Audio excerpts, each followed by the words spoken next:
आसमान की गठरी सिर पर लेकर चला तो उसने प्रतिज्ञा दी कि मैं पांडु जो उत्तरा के गर्भ में अंश पल रहा है, मैं पांडवों के वंश को निर्मूल कर दूंगा, नष्ट कर दूंगा। उसने ब्रह्मास्त्र छोड़ा और उत्तरा के गर्भ में।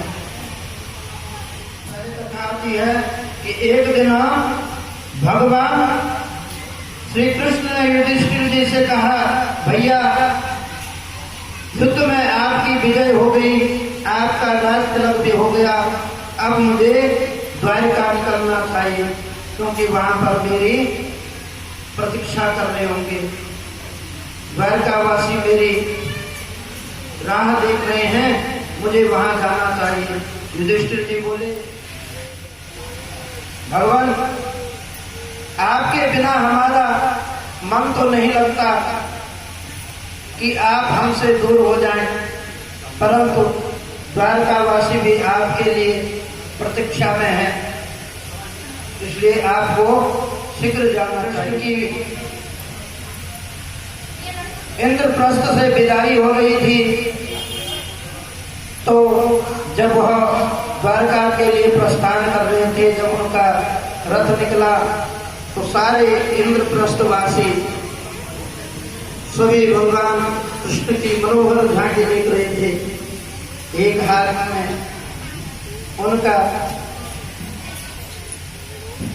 उनकी अनोखी झांकी थी, भगवान श्री कृष्ण का अलौकिक दर्शन पाकर सभी धन्य हो रहे थे। इसी बीच एक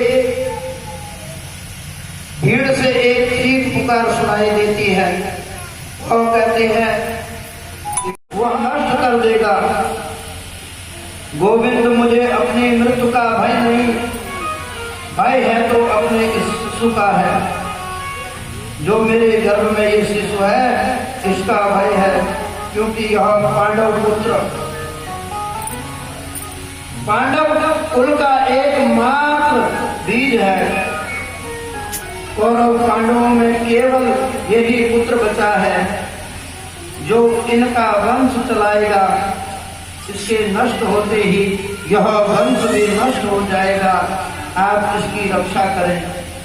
तब भगवान श्री कृष्ण ने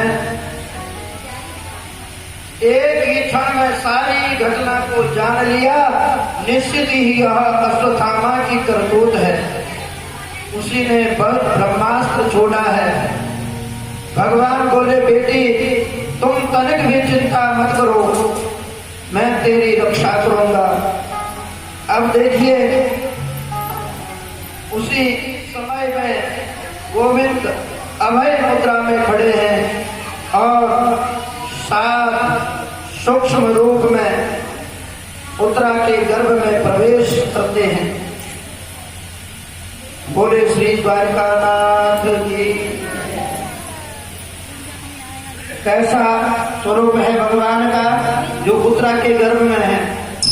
शंख चक्र गदा पद्म लिए चतुर्भुज रूप में गोविंद उत्तरा के गर्भ में पहुंचे।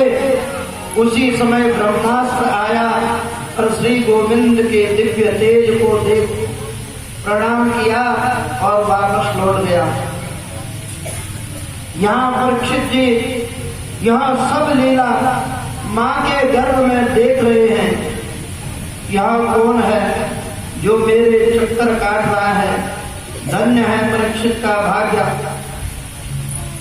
और उत्तरा के भाग्य की जो तो बात ही क्या अलग है। अपने गर्भ में भक्त और भगवान को एक साथ जो लिए है। देखो लोग कहते हैं भगवान प्रकट होते हैं, लीला करते हैं, स्वधाम चले जाते हैं। और कुछ लोग कहते हैं भगवान जो है माँ के गर्भ में कभी नहीं जाते। पर उत्तरा ने क्या ऐसे पुण्य किए थे कि भगवान उसके गर्भ में चले गए।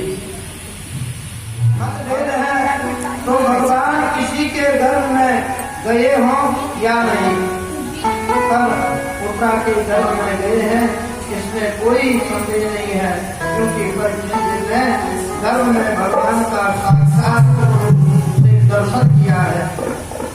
बोलो परीक्षित जी महाराज की जय। दूसरी विशेषता, अभी जितने माताएं हुई हैं उन्होंने या तो भक्त को गर्भ में धारण किया है या फिर भगवान को, पर उत्तरा की एक ऐसी माँ है जो अपने गर्भ में भक्त और भगवान दोनों धारण किया है। यह सौभाग्य माता उत्तरा को मिला जब उन्होंने गोविंद पर पूर्ण विश्वास किया। हम विश्वास तो करते हैं, श्रद्धा तो रखते हैं, पर कब जब इस संसार के दरवाजे बंद हो जाते हैं। प्रातः काल भगवान सूर्य को जल देना है नहाने के बाद। यदि हम देंगे उसके सामने तो वो भी देगा। कभी हमने कभी सूर्य भगवान को जल नहीं दिया और बेटे को जो है डांट रहे जा सूर्य भगवान को जल दे, वो नहीं देगा। संस्कार स्वयं से प्रकट होते हैं, जो हम अपने आप करते हैं वही प्रकृति के अनुकूल। ये शरीर क्या है? प्रकृति के अनुकूल चलता है। फिर बाल्यावस्था जन्म होता है, बाल्यावस्था आती है, फिर जवानी आती है, फिर बुढ़ापा आता है। बाल्य अवस्था से ही बच्चे के हृदय में बीज बोओगे,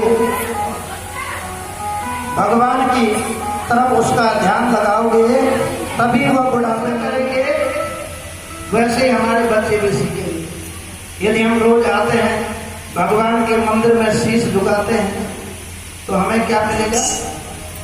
हमारे बच्चों को भी भगवान का ही सानिध्य मिलेगा। वे भी भगवान की ही कथा सुनेंगे, वे भी भगवान की चर्चा करेंगे। यदि हम कहीं पर किसी साधु सन्यासी दरवाजे पर आकर दान देते हैं तो कल के दिन भी बच्चे भी देंगे, है ना? वो संस्कार हमारे भीतर आ जाते हैं। उसी प्रकार श्रीमद् भागवत कथा ये परम रहस्य है। भगवान गोविंद ने उत्तरा के गर्भ की रक्षा की और श्री कृष्ण भगवान के दर्शन श्री परीक्षित जी ने माँ के गर्भ में ही कर दिए। हे गोविंद, हे देवकी नंदन, हे वासुदेव, मैं आपको बारंबार नमस्कार करती हूँ। उत्तरा कह रही है, गोविंद आपने मेरे गर्भ में जिस बीज का, ये पांडवों का जो अंश था, इसकी रक्षा की, मैं आपका किस प्रकार से धन्यवाद करूं। भगवान मुस्कुराए, बोले अच्छा। इसके बाद जब भगवान श्री कृष्ण, तो कुंती ने सुना कि भगवान तो जा रहे हैं। आज तक कुंती उनकी बुआ लगती थी, आज वो रिश्ता छोड़ करके एक भक्त की दौड़ दी। हे गोविंद ठहरिए, मैं आपकी शरण में आई हूं। आपने सदा जीवन में मेरे पुत्र मधु द्रौपदी की जब दुशासन ने चीरहरण किया तो आपने उस समय उसकी रक्षा की। जब महाभारत हुआ उसमें आपने मेरे 5 पुत्रों की रक्षा की। जब हम 12 वर्ष के वनवास में थे, 1 वर्ष के अज्ञातवास में थे, उस समय आपने ही जगह जगह पर हमारी रक्षा की। हे गोविंद, आपने बड़ी,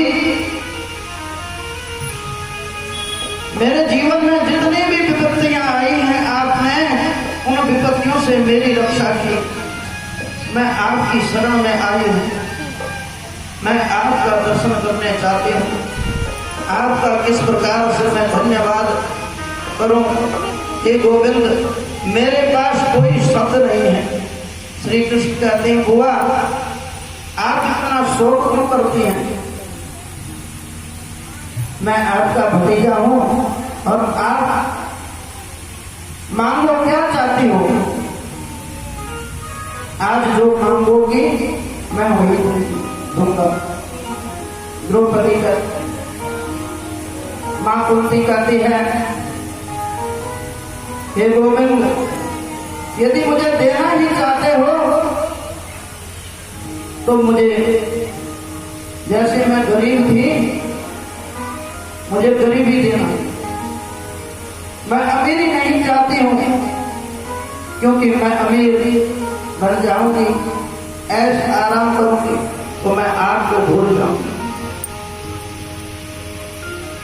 क्योंकि जब मेरे पे संकट आएगा तो मैं अपने संकट में आपको पुकारती रहूंगी, हे गोविंद मेरी रक्षा करें, हे गोविंद मेरी रक्षा करें, मेरा ये काम बना ले। होता ना कि मनुष्य का क्या होता है कि हम कहते हैं जी हमारा ये दोस्त है, ये बहुत बड़ा मिनिस्टर है, जब जाऊं उसके पास जाऊंगा तो मेरा काम जो है 2 मिनट में हो जाएगा।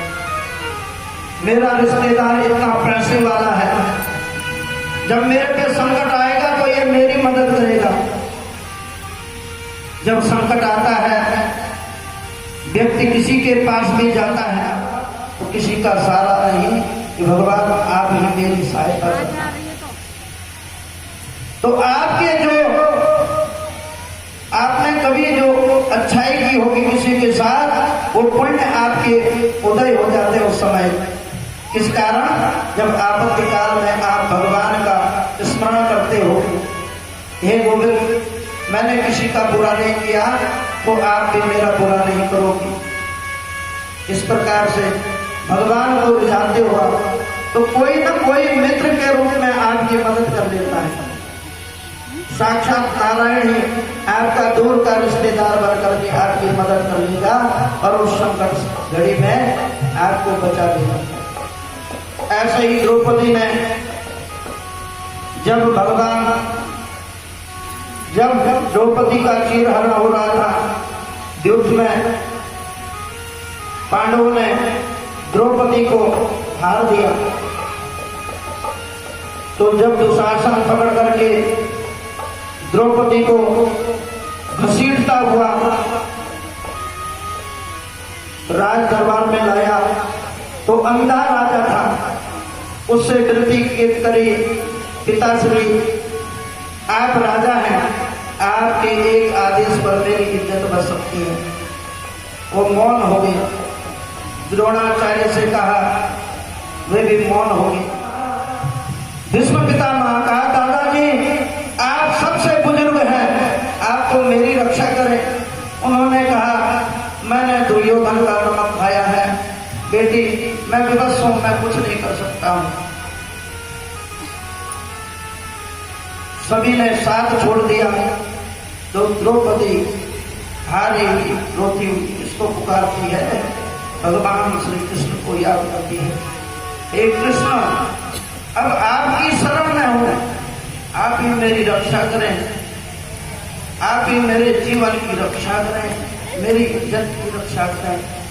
भगवान श्री कृष्ण ने चीर बढ़ाई और दुशासन थक गया, परंतु द्रौपदी की साड़ी जो है का अंत नहीं होगा। तो भगवान श्री कृष्ण द्रौपदी से कहते हैं द्रौपदी, यदि तुमने पहले ही मेरे को सच्चे मन से पुकारा होता, क्योंकि तेरा मेरे पर विश्वास नहीं था, अगर तेरा मेरे पे विश्वास होता तो इन अंधे राजा के पास और ऐसे बड़े बड़े महान गुरुओं के पास, अपने चाचाओं के पास, दादाओं के पास तुझे जो है हाथ जोड़ने की आवश्यकता नहीं।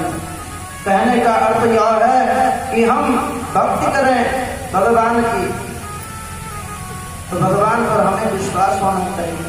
ये विश्वास होना चाहिए, जब आपत्ति काल आएगा तो भगवान गोविंद ही हमारी रक्षा करेंगे, हमें किसी बात की जो है चिंता नहीं है। वही हमारे तारणहार है, वही हमें संकटों से बचाएंगे। इस प्रकार से गुरु गोविंद भगवान के